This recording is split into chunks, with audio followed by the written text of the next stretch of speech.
ঈদুল ফিতর ও বাংলা নববর্ষ কেন্দ্র করে ঢেলে সাজানো হয়েছে দেশের অন্যতম পর্যটন জেলা রাঙামাটিকে। লম্বা ছুটিতে লাখো পর্যটকের সমাগম হবে বলে প্রত্যাশা ব্যবসায়ীদের। তাই পর্যটক বরণের সব প্রস্তুতি শেষ করছে সংশ্লিষ্ট কর্তৃপক্ষ। পর্যটকদের সার্বিক নিরাপত্তায় বিশেষ ব্যবস্থা নিয়েছে ট্যুরিস্ট পুলিশ।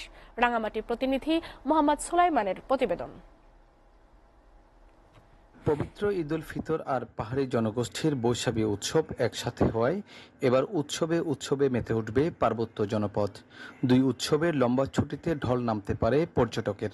তাই হোটেল মোটেল পর্যটন স্পটগুলো ধুয়ে মুছে ঢেলে সাজাচ্ছেন কর্তৃপক্ষ। প্রচুর পরিমাণে পর্যটক হবে আর সেই উপলক্ষে আমরা আমাদের পরেল পার্কে পর্যাপ্ত পরিমাণে কটেজ যেগুলো আছে সম্পূর্ণভাবে নতুনভাবে সাজিয়েছি। গেস্টদেরকে বরণ করার জন্য আমরা মোটামুটি আমাদের হোটেল কর্তৃপক্ষ থেকে সম্পূর্ণ প্রস্তুত আছি। ভ্রমণ পিপাসু পর্যটক রাঙ্গামাটি ভ্রমণে আসার জন্য আগ্রহ প্রকাশ করেছেন, আমাদের সঙ্গে অনেকে যোগাযোগ করেছেন। এবার লক্ষাধিক পর্যটকের পদচারণায় মুখর হয়ে উঠবে রাঙামাটি। দ্বিগুণ চাঙ্গা হবে ব্যবসা বাণিজ্য, এমনটাই প্রত্যাশা সংশ্লিষ্টদের। যেহেতু এই বছরের পূজা এবং নববর্ষ এবং ঈদ উল ফিতর একসাথে হওয়ায় আমরা আশা রাখি রেকর্ড সংখ্যক পর্যটক আগমন ঘটবে বলে আশা রাখি।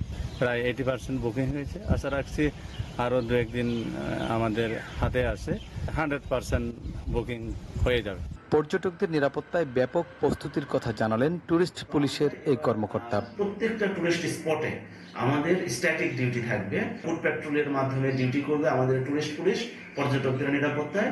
একই সাথে টুরিস্ট পুলিশ মোটরসাইকেল নিয়ে নিরাপত্তা ডিউটি পালন করবে। একই সাথে আমাদের যে নিয়মিত টহল ডিউটি আছে ডাবল কেবিন পিক আপে করে, সেটাও আমাদের চলমান থাকবে। আর আমাদের সাদা পোশাকেও নিরাপত্তা ডিউটি থাকবে। ঈদের ছুটির পর পাহাড়ে সপ্তাহব্যাপী চলবে ক্ষুদ্র নৃগোষ্ঠীদের বর্ষবরণ উৎসব। Mohammad Sulaiman, SA TV, Rangamati.